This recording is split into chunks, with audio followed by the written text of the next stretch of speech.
Hi, my name is Noel Davis with World Composting, and today we're going to take a look at our busboy bin that has European Nightcrawlers in it. So it's been 13 days since our last update.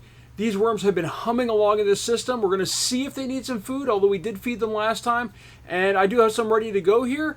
But we're going to check and see how they're doing and how well this system is going. It has been going incredibly well, and I've been very happy with this system. This is a great second system that I have compared to my urban worm bag that I also have European Nightcrawlers in, which is also doing well. I'm trying to really get these worms going so I can kind of expand the herd for these worms, and this is the first time I've done this outside of a urban worm bag, and it's successful. So they can be grown in these small systems, which some people might have questioned in the past. So with that, let's take a look at the system and see how it's doing.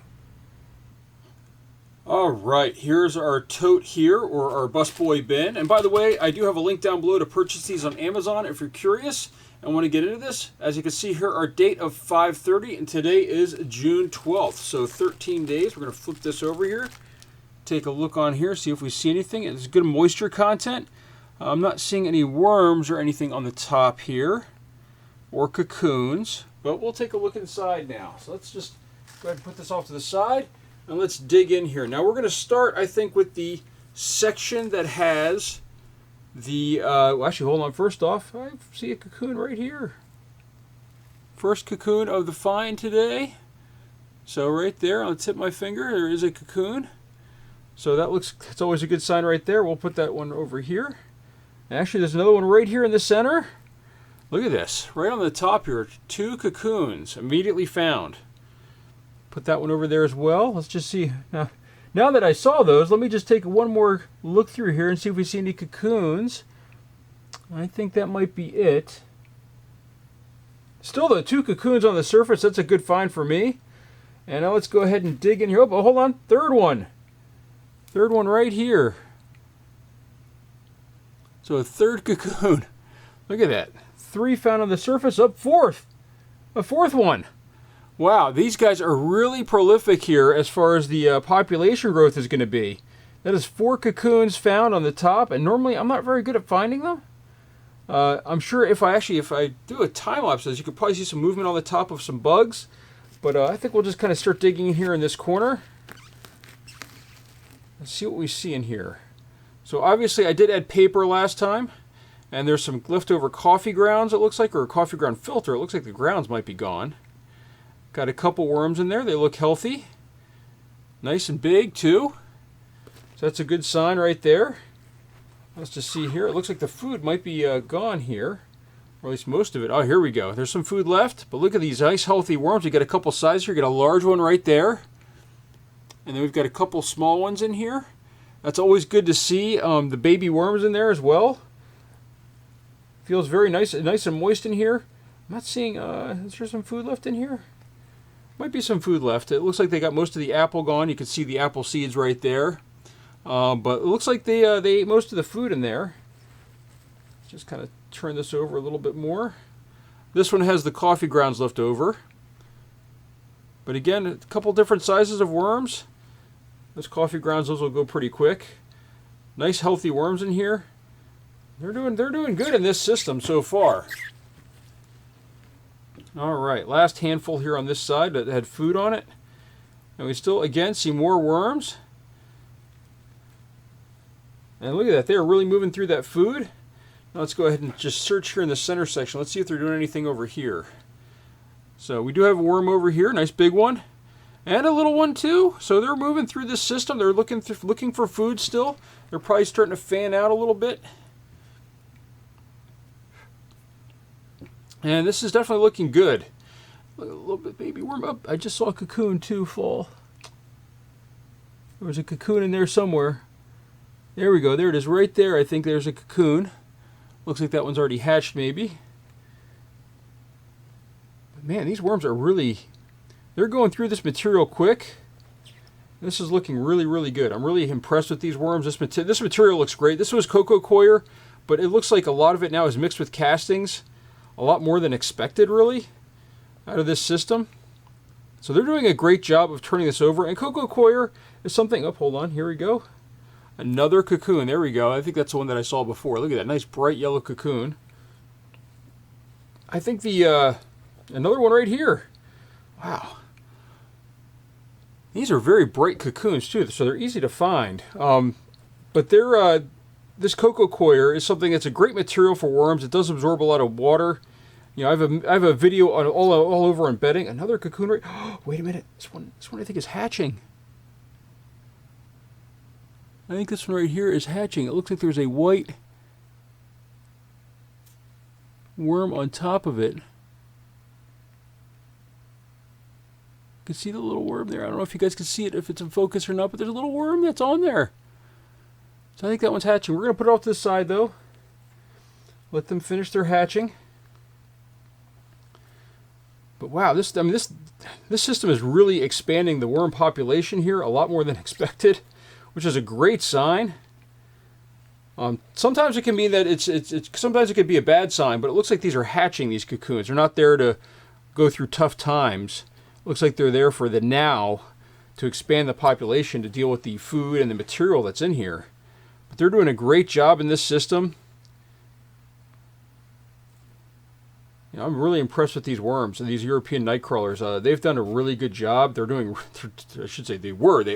really good job. All right, we're going to go ahead and scrape this top section off here, which had the cocoons on it. Back over this way, so there shouldn't be any cocoons now here. Just going to just scrape all that over. Let's just dig here in this corner. And let's just see here. Look at this material. Look at all these worms. This is coffee grounds right there, I think I could tell. That black material right there is really coffee grounds. It's not castings. So it looks like there was still some grounds left in this area. And it looks like there's another packet of grounds right there as well. And look at that. Worms finally are digging into those grounds. Doing a great job in there. Tearing this apart. Although now they're trying to get away from the light. Up, there's another cocoon. Look at that. Right there. So, wow. Every time I open this system, it seems like, I've had a couple videos now where I've put as the thumbnail just all the different cocoons that I've found. And I have to say, like, I don't see this in my urban worm bag. Maybe it's because it's not as close to my face. This is, I'm within 12 inches of my face when I'm looking at this right here. But in my urban worm bag, I definitely don't find nearly as many cocoons. Still a piece of a banana peel there.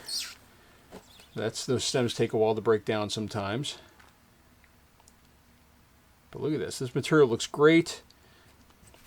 This would be something where I could even split this in half probably and make a second tote of it. Maybe we'll do that the next time. We'll actually make a new tote with these worms. But for right now, what we're going to do is we're going to go ahead and dig up this side. And we're going to add some food in here because I think they're going to go through the food that we've got in here. And I don't want to let that happen where they run out of food. So we're going to go ahead and move all this over just like this. Just like so.